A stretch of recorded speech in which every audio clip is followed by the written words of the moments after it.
Trial resumed. Execution. Mr. President, with the permission of the defense, we just want to request the presiding officer to excuse one of our witnesses. We may not call her today. Undersecretary Virginia Torres of the OTC. May we request, Mr. President, that she be excused? Any objection? There being none. No objection. The request of the prosecution is approved. Thank you, Mr. President. Mr. President, Address the floor, leader.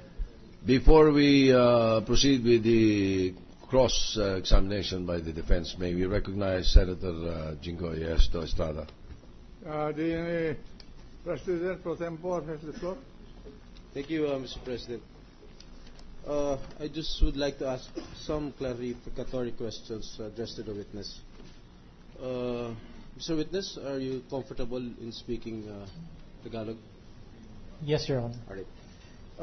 Ginoong testigo, kailan ba ho nagsimula ang pagpapatayo ng Bellagio?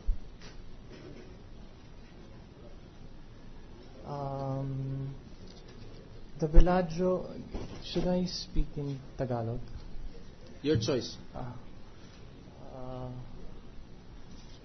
Basically, I believe that Bellagio should have been started somewhat around 4 to 5 years prior to its completion.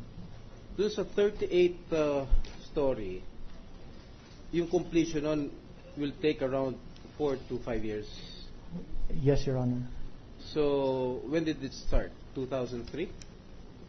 When did the construction of the Bellagio start? What year? I wouldn't have the exact date, but it should be around that 2003 or thereabouts, sir. Kailan po natapos? Around the end of 2008, early 2009. Alright. Ito pong nasa akin ngayon, yung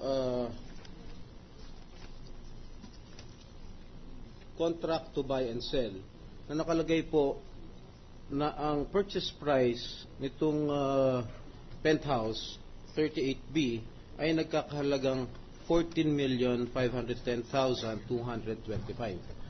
Ang tanong ko ay ito ba'y binili as a pre-selling price o nakatayo na po yung condominium unit? Kasi sa aking, sandali lang po, sa aking pagkakaintindi, pag bumili ka ng condominium,